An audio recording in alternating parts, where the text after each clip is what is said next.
Praise the lord. హల్లెలూయా. ఒక సంవత్సరం ప్రణాళికతో అనుదిన బైబిల్ పఠనం. ఈరోజు 26 అక్టోబర్ 2025. ఈ సంవత్సరంలో ఇది 299వ రోజు.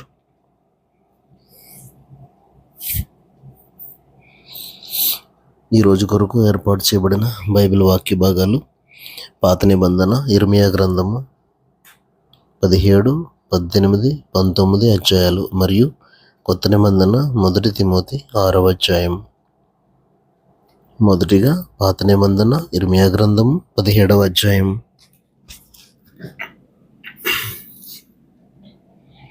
వారి కుమారులు తాము కట్టిన బలిపీఠములను, ప్రతి పచ్చని చెట్టు క్రిందనున్న దేవతా స్తంభములను జ్ఞాపకం చేసుకొని చుండగా, యూదా పాపము ఇనుప గంటముతో రాయబడి ఉన్నది. అది వజ్రపు మొనతో లిఖింపబడి ఉన్నది. అది వారి హృదయములనడి పలకల మీదను చెక్కబడి ఉన్నది. మీ బలిపీఠముల కొమ్ముల మీదను చెక్కబడి ఉన్నది. పొలంలోనున్న నా పర్వతమా, నీ ప్రాంతములన్నిటిలో నీవు చేయు నీ పాపమును బట్టి నీ ఆస్తిని, నీ నిధులన్నిటినీ, నీ బలిపీఠములను దోపుడు సొమ్ముగా నేను అప్పగించుచున్నాను. మీరు నిత్యము రవులుచుండు కోపము నాకు పుట్టించితిరి గనుక నేను నీకిచ్చిన స్వాస్థ్యమును నీ అంతట నీవే విడిచిపెట్టితివి గనుక నీవెరుగని దేశంలో నీ శత్రువులకు నీవు దాసుడు వగుదువు. యెహోవా ఇలాగు సెలవిచ్చుచున్నాడు: నరులను ఆశ్రయించి శరీరులను తనకు ఆధారముగా చేసుకొనుచు తన హృదయమును యెహోవా మీద నుండి తొలగించుకొనివాడు శాపగ్రస్తుడు. వాడు ఎడారిలోని అరుహా వృక్షము వలె ఉండును. మేలు వచ్చినప్పుడు అది వానికి కనబడదు. వాడు అడవిలో కాలిన నేలయందును నిర్జనమైన చవిటి భూమి అందును నివసించును. యెహోవాను నమ్ముకుని వాడు ధన్యుడు. యెహోవా వానికి ఆశ్రయముగా ఉండును. వాడు జలముల యొద్ద నాటబడిన చెట్టు వలె ఉండును. అది కాలువల ఓరను దాని వేళ్ళు తన్నును. వెట్ట కలిగినను దానికి భయపడదు. దాని ఆకు పచ్చగా ఉండును. వర్షము లేని సంవత్సరమున చింత నొందదు, కాపు మానదు.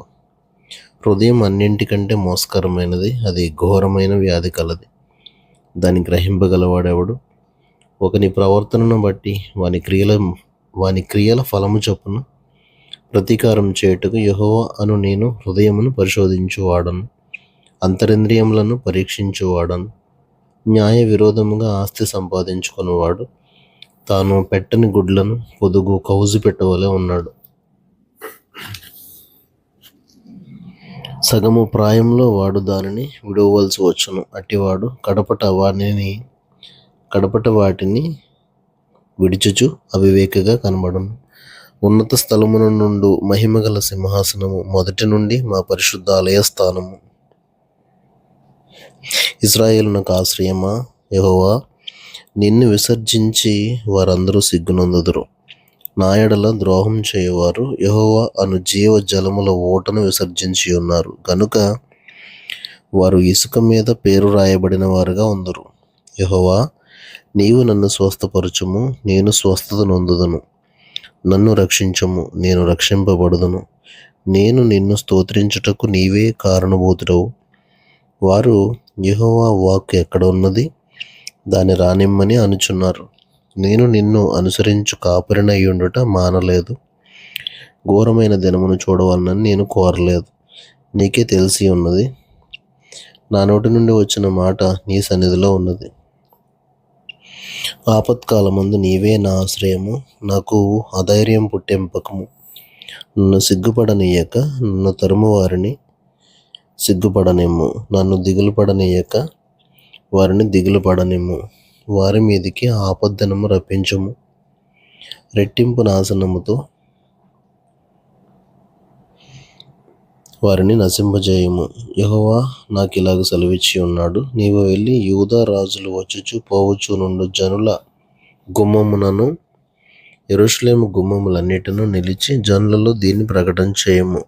యూదా రాజులారా, యూదా వార్లారా, యెరూషలేము నివాసులారా, ఈ గుమ్మంలో ప్రవేశించు సమస్తమైన వార్లారా, యెహోవా మాట వినుడి. యెహోవా ఈలాగు సెలవిచ్చుచున్నాడు, మీ విషయంలో జాగ్రత్త పడుడి. విశ్రాంతి దినమున ఏ బరువును మోయకుడి.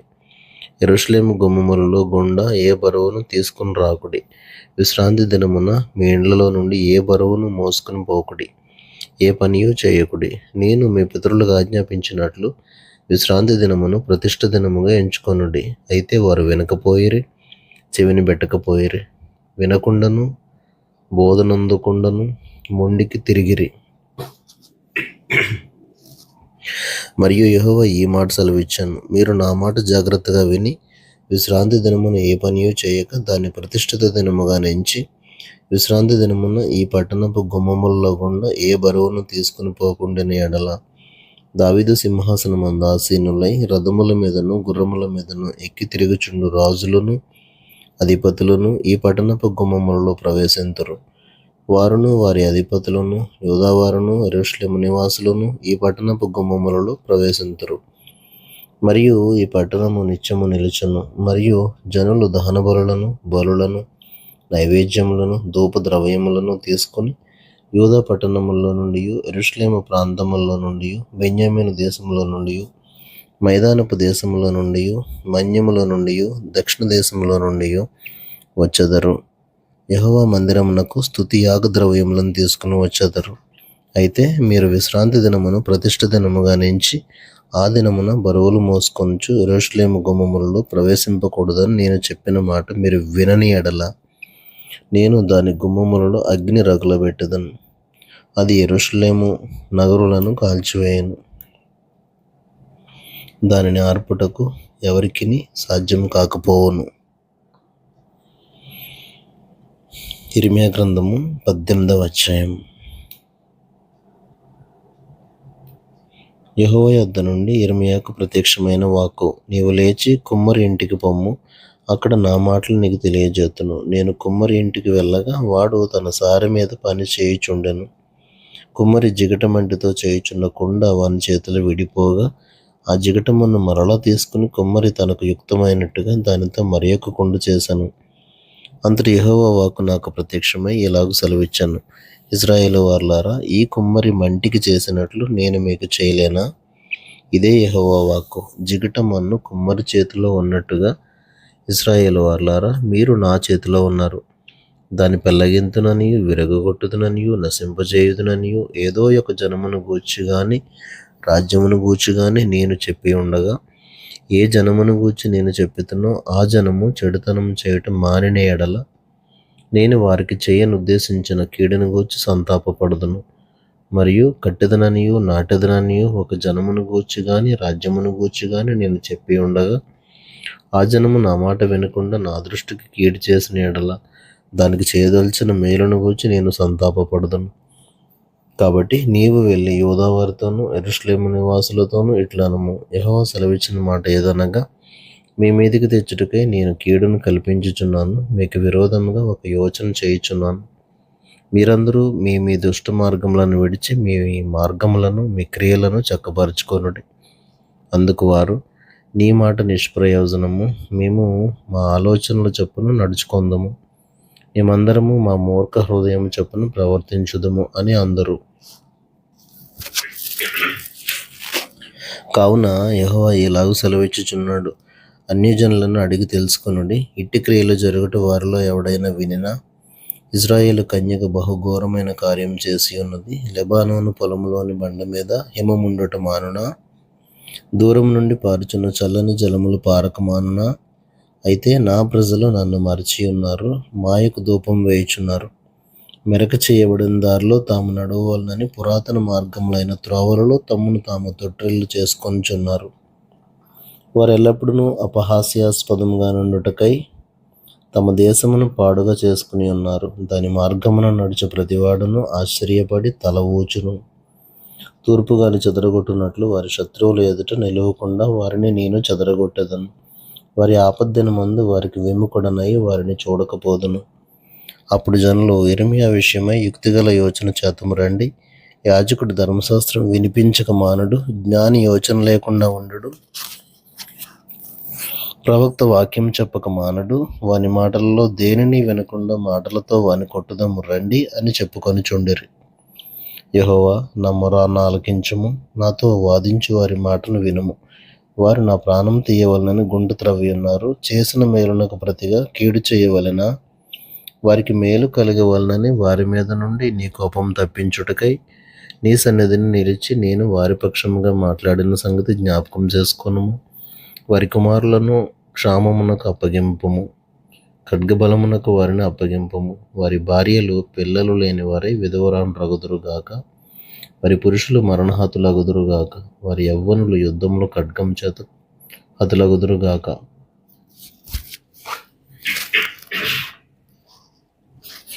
నన్ను పట్టుకొనుటకు వారు గొయ్యి త్రవ్విరి, నా కాళ్లకు ఉరుల నొగ్గిరి. వారి మీదకి నీవు ఆకస్మికముగా దండును రప్పించటం వలన వారి ఇండ్లలో నుండి కేకలు వినబడునుగాక. యెహోవా, నాకు మరణం రావాలని వారు నా మీద చేసిన ఆలోచన అంతయు నీకు తెలిసే ఉన్నది. వారి దోషమునకు ప్రాయశ్చిత్తం కలుగనీయకము, నీ సన్నిధి నుండి వారి పాపమును తుడిచివేయకము. వారు నీ సన్నిధిని తొట్టిల్లుదురుగాక, నీకు కోపం పుట్టు కాలమున వారికి తగిన పని చేయము. ఇర్మియా గ్రంథము 19వ అధ్యాయం. యెహోవా ఇలాగు సెలవిచ్చుచున్నాడు, నీవు వెళ్ళి కుమ్మరి చేయు మంటి కూజాను కొని జనుల పెద్దలలో కొందరిని, యాజకుల పెద్దలలో కొందరిని పిలుచుకొని పోయి హర్సీతు గుమ్మపు ద్వారమునకు ఎదురుగానున్న బెన్ హిన్నోము లోయలోనికి పోయి నేను నీతో చెప్పబోవు మాటలు అక్కడ ప్రకటింపము. నీవిట్లనుము, యూదారాజులారా, యెరూషలేము నివాసులారా, యెహోవా మాట వినుడి. సైన్యములకు అధిపతియు ఇశ్రాయేలు దేవుడు నగు యెహోవా ఇలాగు సెలవిచ్చుచున్నాడు, ఆలకించుడి. దాని సమాచారం వినువారందరికీ చెవులు గింగురమనునంత కీడును నేను ఈ స్థలము మీదుగా రప్పింపబోచున్నాను. ఎలయనగా వారు నన్ను విసర్జించి ఈ స్థలములో అపచారం చేసి ఉన్నారు. వారైనను వారి తండ్రులైనను యూదారాజులైనను ఎరుగని అన్యదేవతలకు దానిలో ధూపం వేసి నిరపరాధుల రక్తము చేత ఈ స్థలమును నింపిరి. నేను విధింపనదియు సెలవీయనదియు నా మనసునకు తోచనదియు నైన ఆచారమును ఆచరించిరి. తమ కుమారులను దహన బలులుగా కాల్చుటకై బయలునకు బలిపీఠములను కట్టించిరి. ఇందును బట్టి యెహోవా సెలవిచ్చు మాట ఏదనగా, రాబో దినములలో ఈ స్థలము హత్యలోయ అనబడును గాని తోఫెతు అని అయినను బెన్ హిన్నోము లోయ అని అయినను పేరు వాడబడదు. మన శత్రువుల ఎదుట ఖడ్గం చేతను తమ ప్రాణములను తీయ వెదుకు వారి చేతను వారిని కూలజేసి ఆకాశ పక్షులకును భూజంతువులకును ఆహారముగా వారి కళేబరములను ఇచ్చి ఈ స్థలములోనే యూదా వారి ఆలోచనను యెరూషలేము వారి ఆలోచనను నేను వ్యర్థం చేసేదను. ఆ మార్గమున పోవు ప్రతివాడును ఆశ్చర్యపడి దానికి కలిగిన ఇడుములన్నిటినీ చూచి అపహాస్యం చేయనంతగా ఈ పట్టణమును పాడుగాను అపహాస్యాస్పదముగాను నేను చేసేదను. వారు తమ కుమారుల మాంసమును తమ కుమార్తెల మాంసమును తినట్లు చేసేదను. తమ ప్రాణము తీయ వెదకు శత్రువులు తమకు ఇబ్బంది కలిగించుటకై వేయి ముట్టడిని బట్టి దాని వలన కలిగిన ఇబ్బందిని బట్టి వారిలో ప్రతివాడు తన చెలికాని మాంసం తినును. ఈ మాటలు చెప్పిన తరువాత నీతో కూడా వచ్చిన మనుషులు చూచుచుండగా నీవు ఆ కూజాను పగలగొట్టి వారితో ఇలాగనవలెను, సైన్యములకు అధిపతియగు యెహోవా ఇలాగు సెలవిచ్చుచున్నాడు, మరలా బాగు చేయ నశక్యమైన కుమ్మరి పాత్రను ఒకడు పగలగొట్టినట్లు నేను ఈ జనమును ఈ పట్టణమును పగలగొట్టబోచున్నాను. తోఫెతులో పాతిపెట్టుటకు స్థలము లేకపోవునంతగా వారు అక్కడనే పాతిపెట్టబడుదురు. యెహోవా వాక్కు ఇదే, ఈ పట్టణమును తోఫెతు వంటి స్థలముగా నేను చేయుదును. ఈ స్థలమునకును దాని నివాసులకును నేను అలాగును చేయుదును. యెరూషలేము ఇండ్లను యూదారాజుల నగరులను ఆ తోఫెతు స్థలము వలనే అపవిత్రములగును. ఏ ఇండ్ల మీద జనులు ఆకాశ సమూహమును దేవతలకు ధూపం వేయుదురో లేక అన్య దేవతలకు పానార్పణములను అర్పించుదురో ఆ ఇండ్లన్నిటికీ అలాగే జరుగును.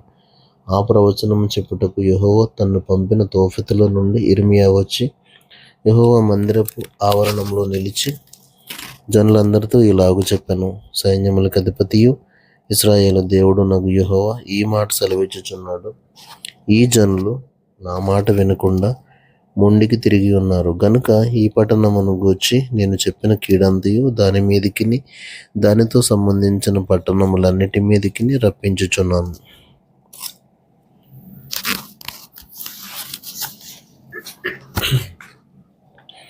క్రొత్త నిబంధన అపోస్తలుడైన పౌలు తిమోతికి రాసిన మొదటి పత్రిక 6వ అధ్యాయము 21 వచనాలు. దేవుని నామమును ఆయన బోధయు దూషింపబడకుండానట్లు దాసత్వమును కాడి క్రింద ఉన్న వారందరూ తమ యజమానులు పూర్ణమైన ఘనతకు పాత్రులని ఎంచవలెను. విశ్వాసులైన యజమానులు గల దాసులు తమ యజమానులు సహోదరులని వారిని తృణీకరింపక తమ సేవా ఫలము పొందేవారు విశ్వాసులను ప్రియులునై ఉన్నారని మరి ఎక్కువగా వారికి సేవ చేయవలెను. ఈ సంగతులు బోధించుచు వారిని హెచ్చరించుము. ఎవడైనను మన ప్రభువైన యేసుక్రీస్తు యొక్క హితవాక్యములను దైవభక్తికి అనుగుణ్యమైన బోధను అంగీకరింపక భిన్నమైన బోధన ఉపదేశించిన ఎడల వాడేమీ ఎరుగక తర్కములను గూర్చి వాగ్వాదములను గూర్చి వ్యర్థముగా ప్రయాసపడుచు గర్వాంధుడగును. వీటి మూలముగా అసూయ, కలహము, దూషణలు, దురనుమానములను చెడిపోయిన మనసు కలిగి సత్యహీనులై దైవభక్తి లాభసాధనమనుకుని మనుష్యుల వ్యర్థ వివాదములను కలుగుచున్నవి. సంతుష్టి సహితమైన దైవభక్తి గొప్ప లాభసాధనమై ఉన్నది. మనం ఈ లోకములోనికి ఏమీ తేలేదు, దీనిలో నుండి ఏమీ తీసుకుని పోలేము. కాగా అన్నవస్త్రములు గలవారమై ఉండి వాటితో తృప్తి పొంది ఉందము. ధనవంతులకు అపేక్షించువారు శోధనలోను, ఉరిలోను, అవివేకయుక్తములను, హానికరములనైన అనేక దురాశల్లోనూ పడుదురు. అట్టివి మనుషులను నష్టములోను, నాశనములోను ముంచివేయును. ఎందుకనగా ధనాపేక్ష సమస్తమైన కీడులకు మూలము. కొందరు దానిని ఆశించి విశ్వాసము నుండి తొలగిపోయి నానా బాధలతో తమ్మును తామే పొడుచుకొనిరి. దైవజనుడా, నీవైతే వీటిని విసర్జించి నీతిని, భక్తిని, విశ్వాసమును, ప్రేమను, ఓర్పును, సాత్వికమును సంపాదించుకొనుటకు ప్రయాసపడము. విశ్వాస సంబంధమైన మంచి పోరాడము. నిత్య జీవమును చేపట్టుము. దాన్ని పొందుటకు నీవు పిలువబడి అనేక సాక్షుల ఎదుట మంచి ఒప్పుకోలు ఒప్పుకొంటివి. సమస్తమునకు జీవాధారకుడైన దేవుని ఎదుటను పొంతి పిలాతునొద్ద ధైర్యముగా ఒప్పుకొని సాక్ష్యమిచ్చిన క్రీస్తు యేసు ఎదుటను మన ప్రభువైన యేసుక్రీస్తు ప్రత్యక్షమగు వరకు నీవు నిష్కలంకముగాను అనింద్యముగాను ఈ ఆజ్ఞను గైకొనవలనని నీకు ఆజ్ఞాపించుచున్నాను. శ్రీమంతుడును అద్వితీయుడు నగు సర్వాధిపతి యుక్త కాలముల యందు ఆ ప్రత్యక్షతను కనబరుచును. ఆ సర్వాధిపతి రాజులకు రాజును, ప్రభువులకు ప్రభువునై ఉన్నాడు. సమీపింపరాని తేజస్సులో ఆయన మాత్రమే వసించుచు అమరత్వం గలవాడై ఉన్నాడు. మనుష్యులలో ఎవడును ఆయనను చూడలేదు, ఎవడును చూడనేరడు. ఆయనకు ఘనతయు శాశ్వతమైన ప్రభావమును కలిగి ఉండును గాక. ఆమేన్. ఇహమందు ధనవంతులైన వారు గర్విష్ఠులు కాక అస్థిరమైన ధనమునందు నమ్మిక ఉంచక సుఖముగా అనుభవించుటకు సమస్తమును మనకు ధారాళముగా దయచేయి దేవుని యందే నమ్మిక ఉంచుడని ఆజ్ఞాపించుము. వారు వాస్తవమైన జీవమును సంపాదించుకుని నిమిత్తము రాబో కాలమునకు మంచి పునాది తమ కొరకు వేసుకొనుచు మేలు చేయువారును, సత్క్రియలు అను ధనము గలవారును, ఔదార్యము గలవారును, తమ ధనములో ఇతరులకు పాలిచ్చువారునై ఉండవలనని వారికి ఆజ్ఞాపించుము. ఓ తిమోతి, నీకు అప్పగింపబడిన దానిని కాపాడి అపవిత్రమైన వట్టి మాటలకును, జ్ఞానమని అబద్ధముగా చెప్పబడిన విపరీత వాదములకును దూరముగా ఉండము. ఆ విషయములో ప్రవీణులమని కొందరు అనుకొని విశ్వాస విషయం తప్పిపోయిరి. కృప మీకు తోడైయుండును గాక. ఆమేన్. దేవుడు తన పరిశుద్ధ వాక్యమును మన వినికిడిలో దీవించును గాక. ఆమేన్.